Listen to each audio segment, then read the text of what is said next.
Plato described a civilization so advanced that modern historians have been unable to explain it for centuries.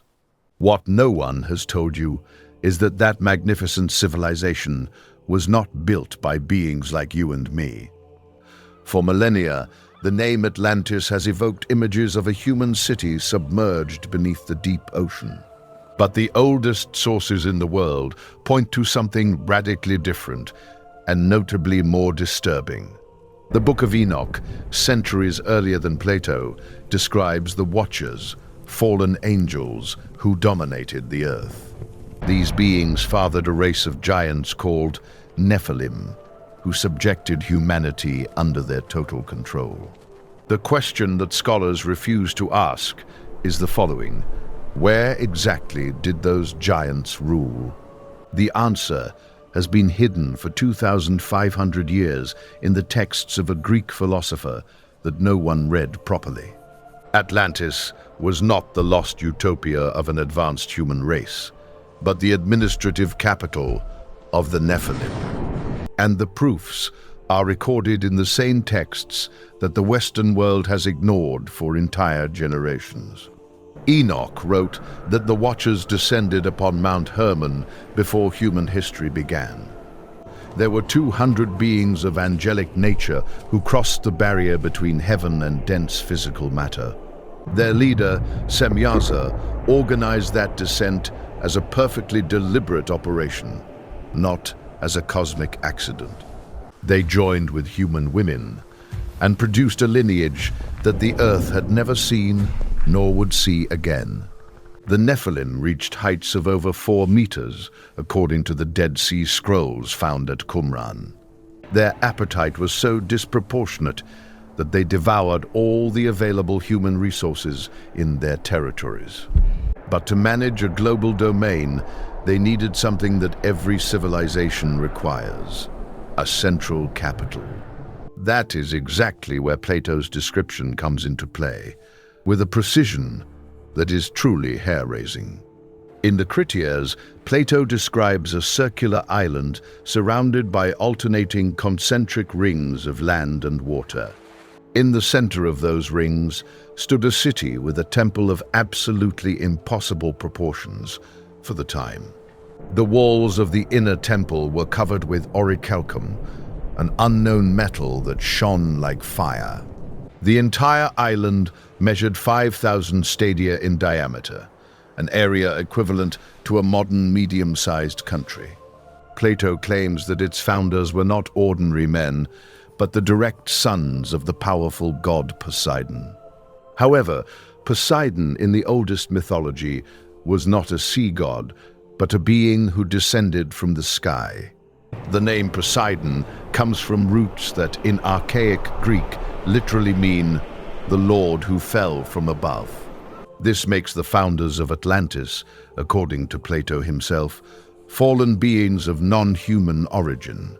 The Book of Enoch describes exactly that same category of entities with the name of Watchers or Erin. Both texts, separated by culture and centuries, converge at the same point: superhuman beings who ruled the earth. But the convergence doesn't end there, because the architectural details present are completely impossible to ignore. Plato describes perfectly circular channels excavated with a precision that no ancient tool could achieve. The outer ring measured exactly 3 stadia in width, and the inner 2 with perfect mathematical symmetry. Enoch describes the Watchers teaching metallurgy, advanced architecture, and sacred geometry to human beings. That transfer of knowledge would explain why Atlantis possessed technologies that Plato himself could not understand. The orichalcum that covered its walls could correspond to the monovalent gold known as white gold, or omus. This material was rediscovered in the 20th century and has electromagnetic properties that modern science is still studying. The Nephilim would have used that material not as decoration, but as a functional component of their energy systems. Enoch explicitly describes that the Watchers possessed knowledge of the sun, the moon, and all hidden forces. This cosmological knowledge would translate into architecture aimed at capturing and channeling planetary energies. Atlantis, as the administrative capital, would have been the central node of that global Nephilim energy network. The concentric geometry of the island was not decorative but functional, designed to amplify specific frequencies. The alternating circles of water and earth naturally create electromagnetic fields when they are properly aligned. This would explain the almost supernatural power that Plato attributes to the Atlantean rulers over the neighboring peoples. However, the Nephilim's dominion was not limited to that single island, no matter how imposing its central capital was. Enoch describes a global control system where different watchful leaders oversaw various regions of the planet. Atlantis was the center, but there were secondary centers on every inhabited continent during the antediluvian period. The traditions of giant builders appear in cultures that had no contact with each other: Sumerians, Mayans, Egyptians, Celts. Everyone describes the same enormous, powerful beings, bearers of forbidden knowledge and tyrannical rulers. The coherence of those independent traditions cannot be explained as cultural coincidence or as parallel mythology. It points to a real historical memory transmitted through different civilizations that survived the cataclysm.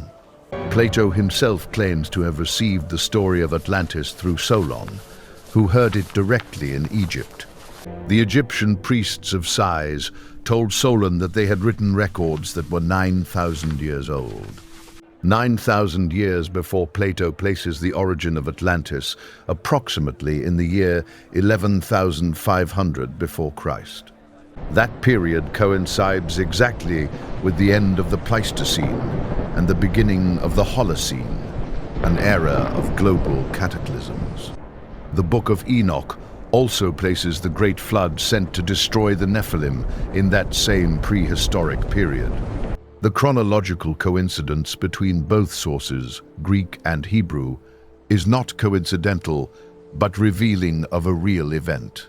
But why did God specifically command the destruction of the Nephilim and their civilization with a universal flood? Enoch's response is disturbing, because the giants had corrupted not only humanity, but also the DNA of the earth. The Hebrew text describes that the Nephilim mixed their genes with animals, creating hybrid beings that were not meant to exist. That genetic corruption threatened to permanently and irreversibly destroy the original image of divine creation. The flood was not an arbitrary punishment, but a cosmic surgical intervention to eliminate the Nephilim era. And Atlantis, as the epicenter of that corrupted civilization, was the first target of divine destruction. Plato describes how the Atlanteans themselves degenerated morally when divine blood mixed with human blood. It literally says that when the mortal portion began to prevail in them, the gods abandoned them.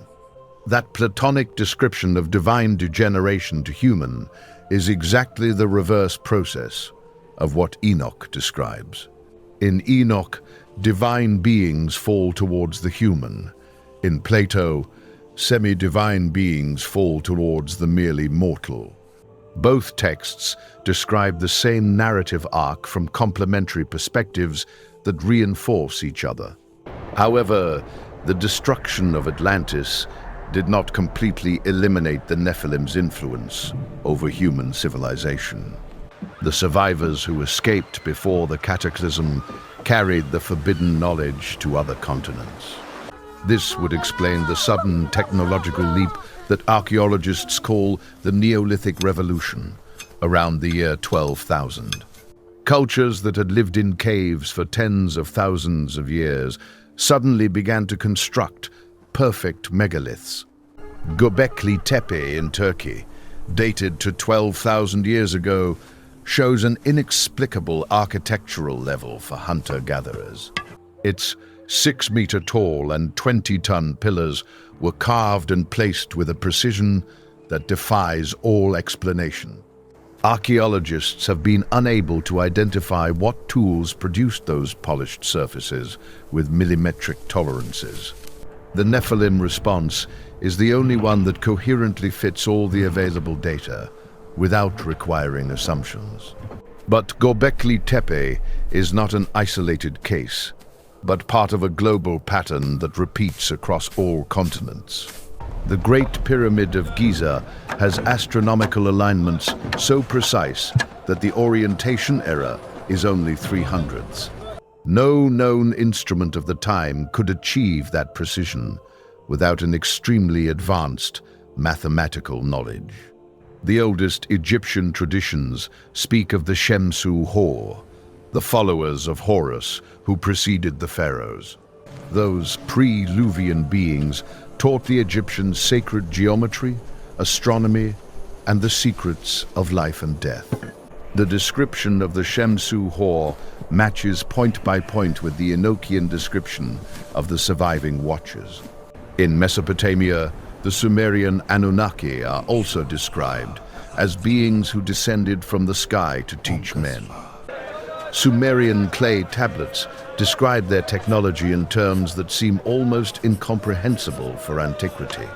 They talk about flying vehicles, weapons of mass destruction, and long-distance continental communication systems. All that knowledge had a common origin that Mesopotamian traditions place before the Great Flood. And that common origin, traced back through all traditions, always leads to the same point: Atlantis. But if Atlantis was the Nephilim capital, where was it geographically before being destroyed by the flood? Plato clearly states that he was beyond the Pillars of Hercules, the ancient name for the Strait of Gibraltar. That location points to the North Atlantic, specifically to the vast area of the Mid-Atlantic Ridge. The Mid-Atlantic Ridge is an underwater mountain range that emerges at its highest point in the Azore Islands. Geological analysis of sediments in the Azores shows layers of solidified lava in the air, not underwater. This indicates that that region was above sea level approximately 12,000 years ago, exactly when Plato indicates. Researcher Otto Muck calculated in 1954 that an asteroid impact could have sunk that region in hours. The traditions of flash flooding in cultures around the world describe precisely that type of rapid collapse. Genesis speaks of the sources of the Great Abyss that were broken, a description consistent with an oceanic sinking. When a continental mass sinks, it releases pressure on tectonic plates and triggers continental tsunamis. A submerged Atlantic continent would have generated waves of hundreds of meters that swept across all the coastlines of the world. This would explain why flood traditions appear in more than 200 cultures across all continents. They were not independent local floods, but the memory of a single global event of catastrophic proportions. And at the center of that cataclysm, according to all textual and geological convergences, was the capital of the Nephilim. But the story becomes even more complicated when we examine the exact dimensions that Plato provides for Atlantis. The central plain measured 3,000 stadia long by 2,000 wide, dimensions comparable to a modern state. That rectangular plain was surrounded by a trench 100 feet deep, excavated with millimeter precision. The canal system that irrigated that plain transported water to all points with almost perfect efficiency. That level of hydraulic engineering was not matched by any human civilization until the 20th century of our era.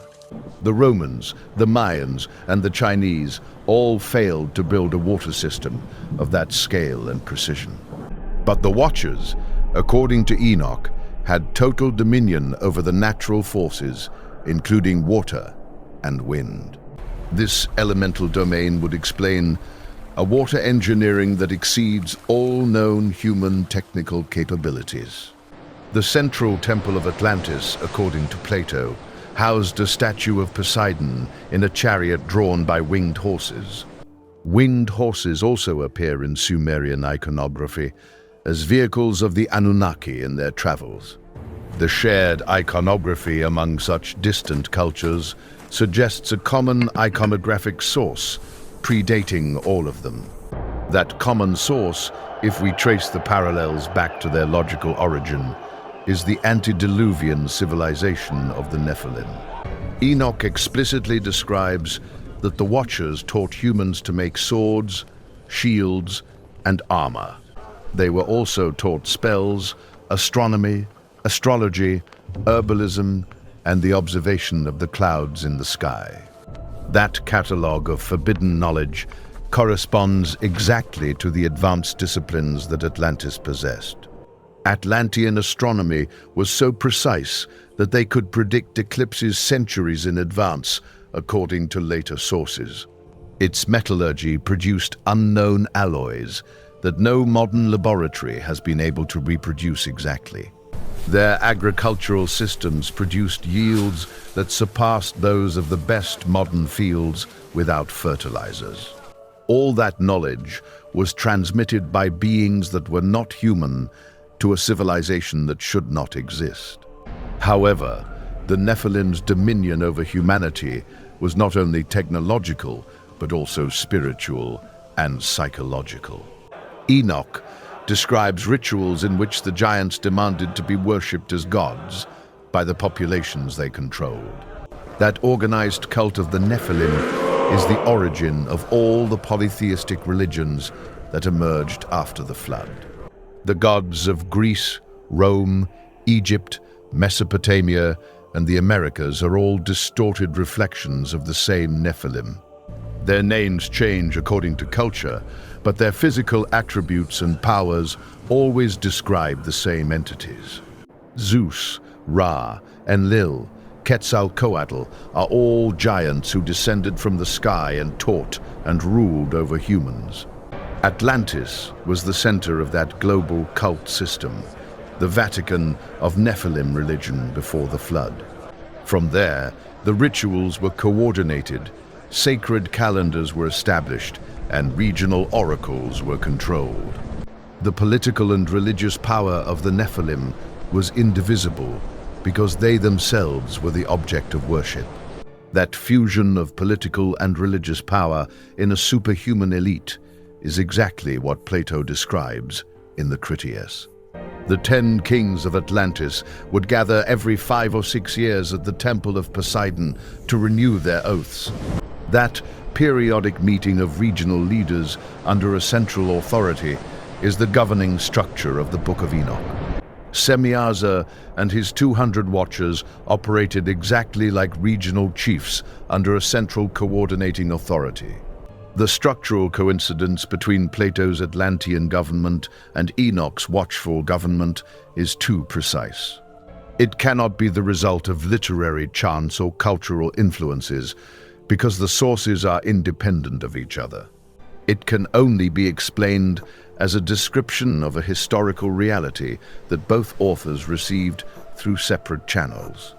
But the most disturbing question is not whether Atlantis was the Nephilim capital, but what happened to that knowledge.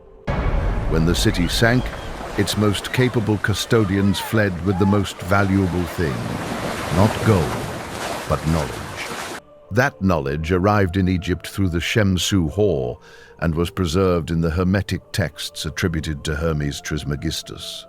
Hermes Trismegistus, also known as Thoth in Egypt, is described as a being of non-human origin in all sources. His texts contain knowledge of astronomy, alchemy, and sacred geometry that surpasses everything human of his time. The Corpus Hermeticum, although known in its Greek form since the 3rd century, contains antediluvian knowledge. It also came to Mesopotamia through Oans, the amphibious being who emerged from the sea to teach sciences to the Sumerians. The description of Oannes in the tablets of Berosus is unequivocally that of a survivor of a submerged civilization. And he arrived in the Americas, where the Mayans speak of the four Bacab who crossed the ocean from the east after the flood. The Bacab brought the knowledge of the calendar, astronomy, and monumental architecture to the Maya. Their calendar, the most accurate of antiquity, could not have been developed in the generations that preceded them. It required centuries of systematic astronomical observations that only an advanced antediluvian civilization could have possessed. All those messengers of knowledge, in cultures with no contact with each other, described coming from the same submerged place. That sunken place, traced by all its textual, geological, and chronological coordinates, is always the Atlantic. However, the destruction of Atlantis was not the end of the Nephilim's influence on the history of humanity. Enoch warns that the spirits of the dead Nephilim wandered the earth after the flood as unclean spirits. Those spirits, devoid of a physical body, continued to corrupt humans through possession and deception. The Christian, Jewish, and Islamic traditions uniformly recognize that category of entities as demons or jinn. The biblical tradition claims that giants re-emerged after the flood from survivors of the Nephilim line. The Rephaites, the Anaseans, and the Emites described in the Pentateuch are all descendants of the second generation of Nephilim. Goliath, the Philistine warrior brought down by David, measured according to the original Hebrew text more than 2 meters, 90 centimeters. The giant skeletons found in the 19th century in North America measured between 2 meters and 3 meters. The Smithsonian Institute, according to independent researchers, systematically suppressed those findings for decades. The suppression of physical evidence about historical giants is consistent with a deliberate narrative control agenda. Because if the Nephilim were real, the entire official history of human civilization needs to be rewritten from scratch. And if Atlantis was its capital, then the search for the lost city is not archaeology, but forbidden history. Modern satellites have detected geometric structures beneath the Atlantic that cannot be natural formations. The GEBCO Ocean Mapping Project has documented artificial flat platforms in the Azores region. Independent researchers have identified in those images what appear to be concentric channels underwater. The high-resolution sonar technology used in recent expeditions shows impossible right angles in natural geology. But governments and academic institutions refuse to fund research expeditions in that specific area. The fear is not finding nothing, but finding exactly what the ancient texts say is down there. Because if Atlantis is confirmed as the capital of the Nephilim, the origin of human civilization changes forever. We would no longer be the creators of our own culture, but the heirs of a legacy stolen from fallen beings. All our architecture, astronomy, mathematics, and religion would come from a source that the Bible calls cursed. That possibility is too destabilizing for current institutions to investigate it honestly. However, the texts do not lie. Enoch, Plato, the Sumerians, and the Mayans all say the same thing in different voices. A superhuman civilization ruled the earth before the flood from a perfectly concentric, designed island capital. That civilization was destroyed because its total corruption had reached an absolute and irreversible point of no return. And the memory of that destruction still lives on in the flood traditions of more than 200 cultures around the world. Atlantis was not the lost dream of any human utopia. It was the capital of the fallen angels, sunk by God. If you want to uncover the darkest secrets of biblical and ancient history, subscribe now and don't miss anything.